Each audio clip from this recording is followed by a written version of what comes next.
Eu sou a Ana e este é mais um vídeo para o canal Museu História e Artes. Dando sequência ao vídeo que foi postado na semana passada no meu canal original, aquele que leva o meu nome por extenso, hoje eu quero defender Capitu. E sim, existe essa disputa sobre se Capitu traiu Bentinho, se o Ezequiel era filho do Escobar, e isso se prolonga não apenas pela maestria do texto do Machado de Assis, mas porque a nossa sociedade, bem lá no âmago, continua a mesma porcaria do que no século XIX. E é isso que eu quero conversar com vocês. Para mim não existe dúvida alguma de que Capitu é inocente. E eu posso argumentar isso de diversas maneiras, mas eu quero entrar um pouco na costura do texto do Machado de Assis. E não começar do começo, mas começar do fim e aí retomar. Há um momento, lá quase quando a história vai chegando ao desfecho, quando Bentinho vai sozinho ao teatro para assistir Otelo de Shakespeare. E ele se identifica, ele sofre, ele tem uma reação visceral à peça. E ele constata que quando Desdémona é assassinada, há uma ovação no teatro e aplausos. E a lição que ele tira daí é a seguinte: se Desdémona, que era inocente, mereceu morrer, o que não merece Capitu, que é culpada. E é aí que eu creio que o Machado dá a chave de análise, de que ele está dialogando de uma maneira ou de outra com o Otelo e pensando nesses preconceitos, nesse ciúme desmedido, mas que é um ciúme que a sociedade legitima ao transformar a mulher em propriedade do homem, ao negar direitos civis. E Machado está lançando seu livro em 1899, quer dizer, é quase a virada para o século XX. Há muito ali do que se dizer. Se vocês pesquisarem qualquer obra que tenha uma análise sobre o assassinato em legítima defesa da honra praticado pelos pais ou maridos, vocês vão encontrar que tudo se baseia em precedentes históricos. Vocês vão receber provavelmente a narrativa daquele senhor poderosíssimo, que não me lembra agora, porque há muitos anos que eu li isso, se era de Minas Gerais ou de São Paulo, que viu a filha estendendo um lenço no varal e o vento tremelicou o lenço e ele achou que ela estava fazendo sinal para algum amante, algum namorado, e imediatamente ele desceu da casa e descarregou a arma na própria filha, isso no século XVIII. Isso é algo que é profundo. E é tão profundo que em 1958, que é quase 60 anos depois, 59 anos depois, Jorge Amado vai lançar Gabriela, Cravo e Canela, discutindo essa mesma questão. Só que na obra do Jorge Amado as mulheres de fato traíram. E o que ele mostra é o arco de questionamento da oligarquia local, em que novas forças políticas vão surgindo e essa mentalidade antiga passa por estar sendo superada. Não está de fato. Há ali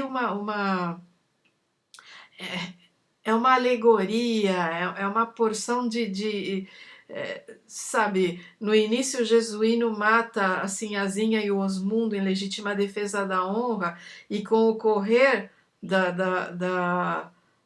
do romance, você tem toda a situação na cidade que vai mudando, até que o Turco Nassib surpreende a Gabriela com o Tonico Bastos, e ele não tem convicção de matar. Eu não acho que lhe falte coragem. Ele humilha o Tonico publicamente, mas Gabriela é uma personagem que é lamentável sob muitos pontos de vista, porque ela é retratada como alguém insuficiente mental, com a mente de uma criança. Então, o Nassib percebe que ela não tem maldade, que ela não tem malícia, que ela é uma vítima das circunstâncias e não mata. E isso faz com que a cidade ponha uma pá de cal, digamos, nessa questão da legítima defesa da honra, e o coronel Ramiro Bastos entregue o jesuíno à justiça. É bastante fantasioso, é bastante, eu diria que idealista, mas mostra que a discussão que está lá no Machado de Assis é algo que não acabou. A gente ainda tem, na década de 70 e no início da década de 80, homens alegando legítima defesa da honra perante os tribunais por ter assassinado suas esposas. Então é algo que tem que se considerar. Mas Machado de Assis não é tão primário, ele não é tão óbvio. Ele vai dialogar com Otelo de várias maneiras. E aí que eu chamo a atenção para o início do romance, que é quando o Bentinho surpreende uma conversa do agregado José Dias com sua mãe e seu tio, em que ele diz que já é hora de mandar o Bentinho para o seminário, porque ele anda para cima e para baixo com a filha do Pádua, e ele já tem 15 anos, ela tem 14, e se eles se agarrarem de namoro, nunca mais que ele vai para o seminário. E aí começa, porque até então Bentinho não tinha nem ideia de que ele era apaixonado pela Capitu. Sabe aquela metáfora que o Érico Veríssimo faz em Música ao Longe, que é que o amor, quando ainda não se conhece, quando não se tem noção de que o que estamos sentindo é amor, é como uma música entreouvida ao longe, à distância, que vai se aproximando aos poucos. Então, o Bentinho começou a observar cada sensação que ele tinha perto de Capitu e se tocou que ali havia alguma coisa e que Capitu correspondia. E José Dias não é um idiota, pelo contrário, ele é uma pessoa extremamente hábil, ele é um bajulador, ele é um puxa-saco, ele é um manipulador nato dessa família. Então, numa das primeiras conversas que ele tem com o Bentinho, ele diz que Capitu tem olhos de cigana oblíqua e dissimulada. Bentinho, de per si, acreditava que Capitu tinha olhos de ressaca. Sabe a ressaca do mar? Que é quando o mar está tempestuoso e as ondas arrebentam na praia, trazendo e arrastando tudo que tem pelo caminho e levando também. A ressaca é algo poderoso, é algo que pode invadir você e arrastar e tragar e só vai devolver depois. Então, na ideia de Bentinho, Capitu era muito mais forte do que ele, era alguém, era um amor que corria o risco de tragá-lo por inteiro, porque ele era um menino palerma, criado pela mãe sem grandes, todo tímido e desajeitado.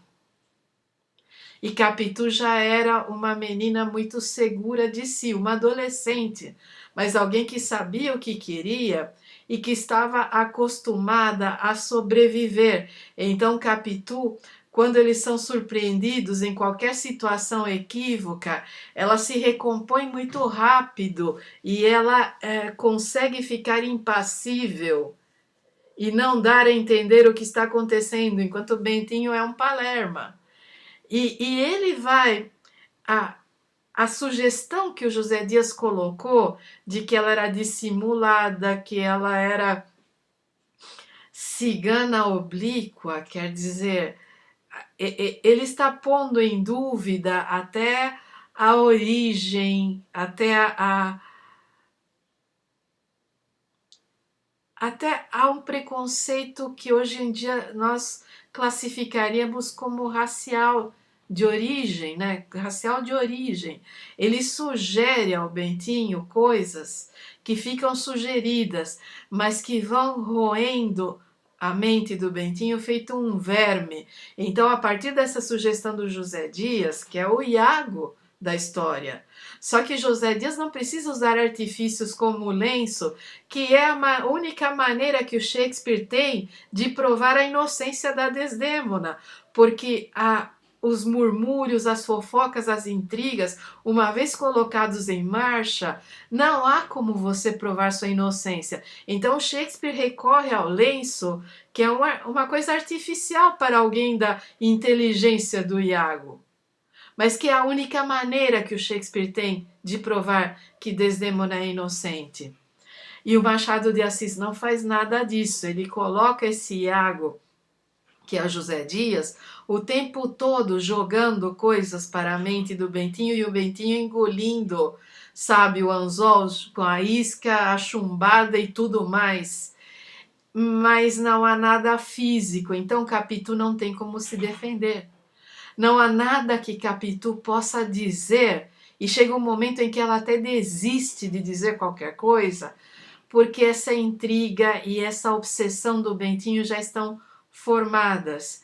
E vai daí, porque o Bentinho vai para o seminário e em algum momento o José Dias há por bem de dizer que há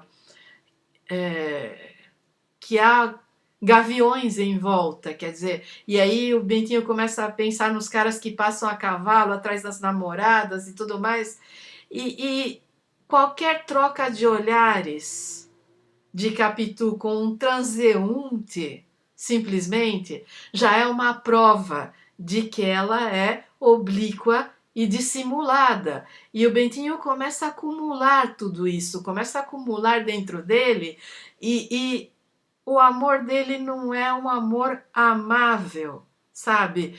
Ele não gosta de Capitu como pessoa.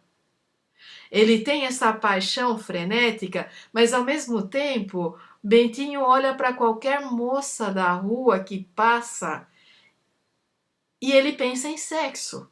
Isso está sugerido. Ele chega ao ponto que lá para frente, às vésperas da morte do Escobar, ele pensa que a Sancha está dando sinais para ele. Bentinho é um obcecado, em mais de um sentido. E a Capitu não é apenas vítima dessa obsessão. A Capitu está lá em uma posição socialmente inferior. Ela é filha do vizinho, que as propriedades se juntam e eles foram criados juntos. E um dos argumentos que o José Dias tem para dizer à mãe do Bentinho que é preciso afastar o Bentinho de Capitu é que ele considera as gentes do Pádua, a família da Capitu, como reles, vulgares. Ela está socialmente muito abaixo do Bentinho. O pai dela é um funcionário, não, é alguém sem qualquer relevância social e que já precisou recorrer ao auxílio e ao apoio da família do Bentinho. Então, a Capitu já entra nesse relacionamento em desvantagem total.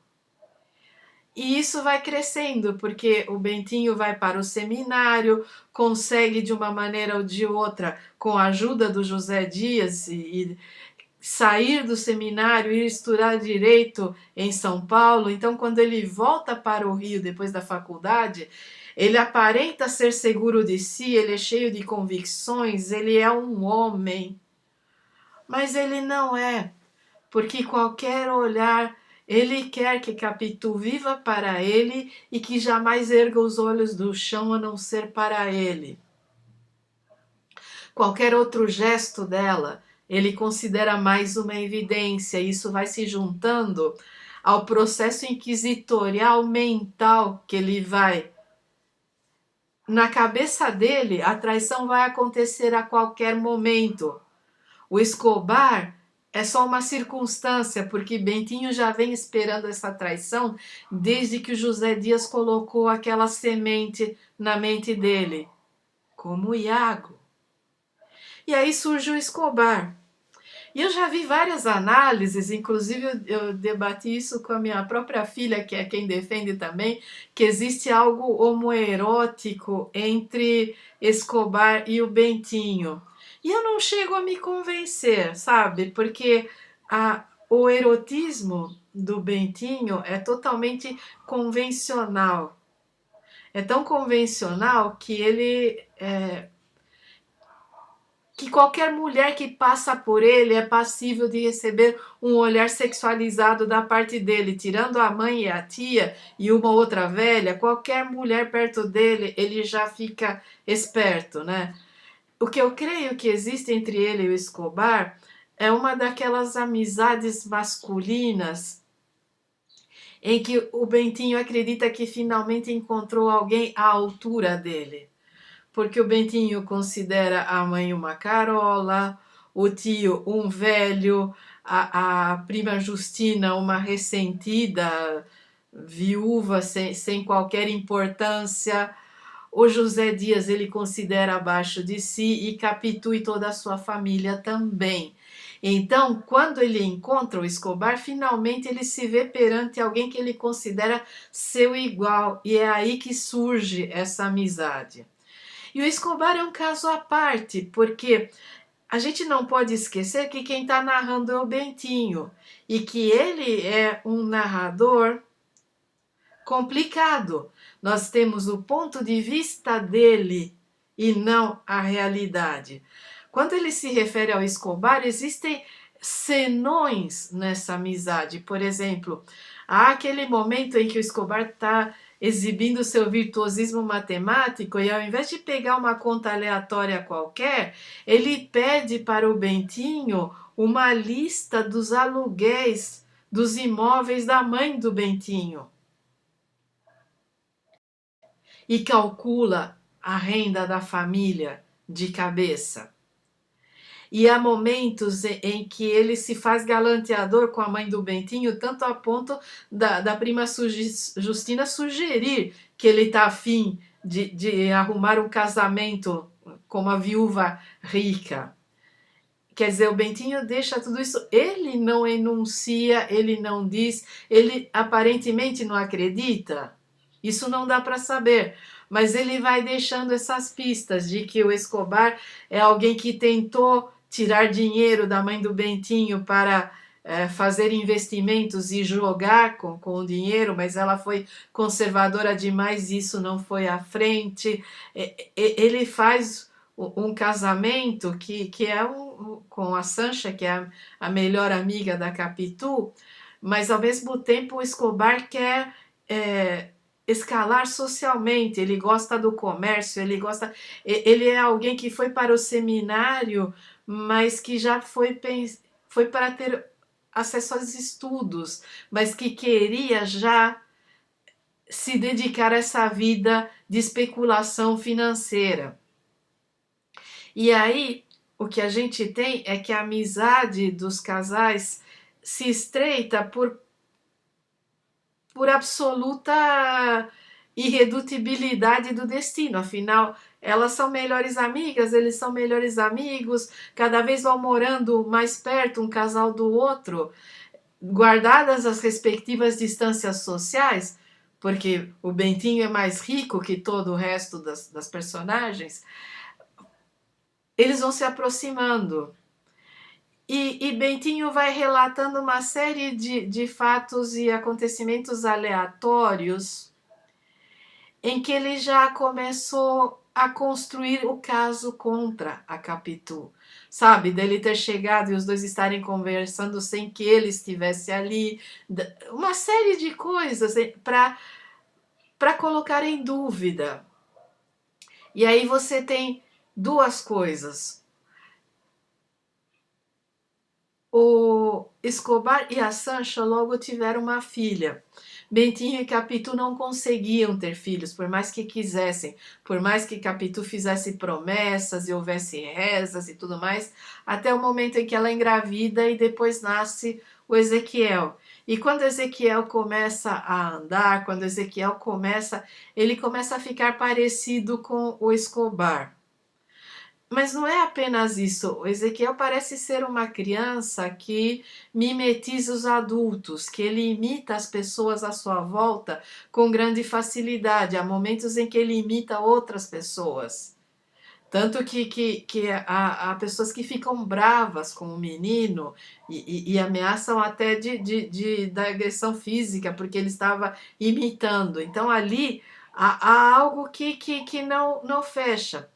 Mas estaria tudo bem se o Escobar não tivesse morrido afogado, porque ele era um bravateiro que gostava de entrar no mar agitado e morreu afogado. E durante o velório, Bentinho surpreende um olhar de Capitu, um olhar de desespero e de desânimo. E todo o resto do caleidoscópio toma, sabe, toma forma e pronto. Ela me traiu e o Ezequiel é filho do Escobar e a partir daqui tudo vai ter viés de confirmação. Tudo que ele encontrar, ele vai inserir nisso e vai conduzir a narrativa para a certeza total. E aí eu penso, imagina a situação da Capitu. Bentinho é um obcecado, ela não pode olhar para quem quer que seja na rua, ela não tem autonomia, ela não pode fazer absolutamente nada porque os ciúmes dele é desmedido e ele está sempre fazendo cenas e tendo brigas. E ele conta de maneira discreta, mas dá para perceber que a vida dela é um inferno.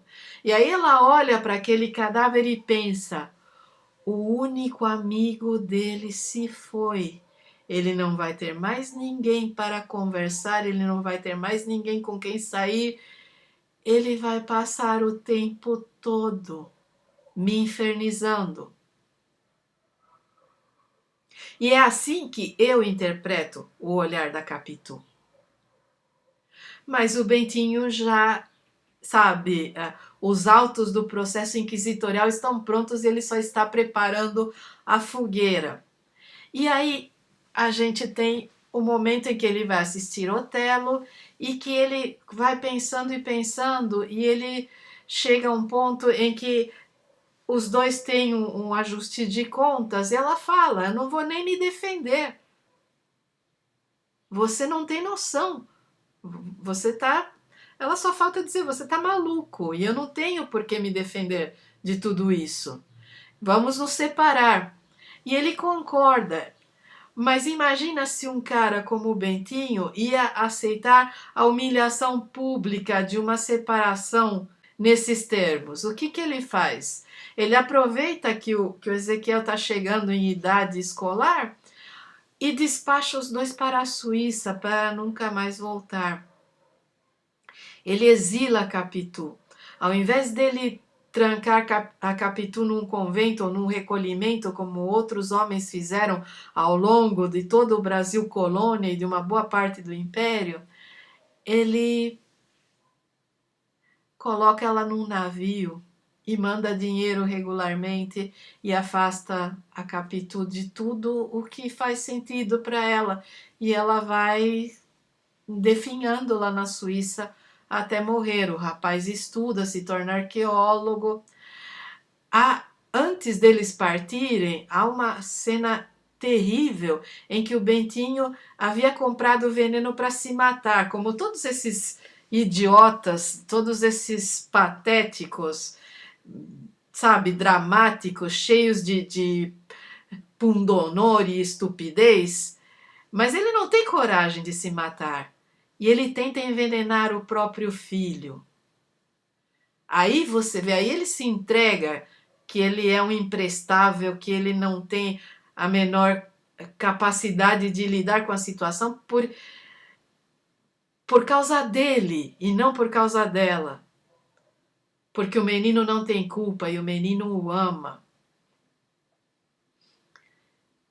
Então, anos depois, ele fica sozinho no Rio, eles vão para a Suíça, ele passa a ter diversas aventuras, mas ele nunca mais se fixa em mulher alguma. Ele não superou Capitu, de modo algum, mas ele não admite. Ele passa a ter, a partir da meia-idade, é que ele passa a ter o apelido de Dom Casmurro, porque ele não quer, ele pega uma condução junto com outro cara e o cara está conversando e conversando e ele está dormitando, ele não tem interesse nas outras pessoas. Porque a mulher que ele amava e o melhor amigo traíram e ele vai perpetuar esse mito até o fim da vida, a ponto de que em um determinado momento Ezequiel volta e tudo que ele consegue olhar é dizer, olha, é a cara do Escobar, é como se Escobar tivesse entrado na minha porta.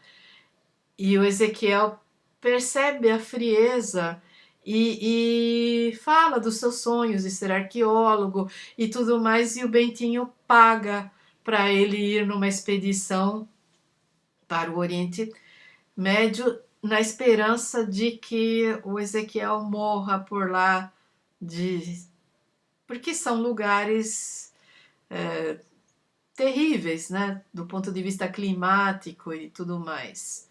E de fato, Ezequiel morre de febre tifoide e o Bentinho encerra sua história triunfantemente sozinho. E essa é a minha leitura, esse é o roteiro do Machado de Assis, essa minha leitura do diálogo com Otelo, do papel do José Dias fazendo um Iago. Ele cuida do José Dias até o fim da vida. Em momento algum, ele percebe o quanto José Dias é uma pessoa asquerosa e perigosa. O Bentinho sente por ele uma gratidão que espelha a questão dos pais dele, e há ali o toque do Machado de Assis de mostrar que a nossa sociedade tem suas peculiaridades, que não é como a sociedade britânica no período de passagem Tudor para Stuart, né? E também não é a sociedade italiana de 100, 200 anos antes, quando se passa a história de Otelo. Então, eu estou aqui para defender a Capitu, sim. Eu estou aqui para defender a Capitu porque se você é daquelas pessoas que acreditam que Capitu traiu, você não é nada além do legítimo herdeiro de toda a carga de preconceito, opressão e fanatismo religioso que as mulheres carregam nos ombros desde priscas eras. Deduzir a traição da Capitu dessa meia dúzia de olhares e de uma parecença da criança com o Escobar, da qual nós só temos a palavra do próprio Bentinho.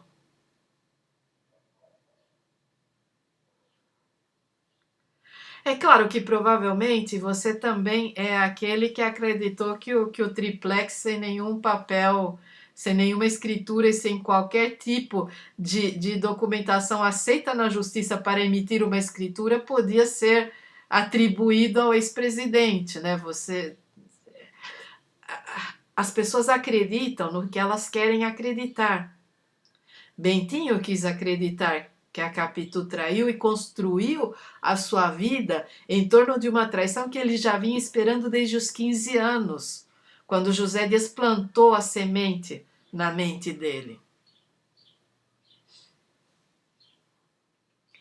Eu,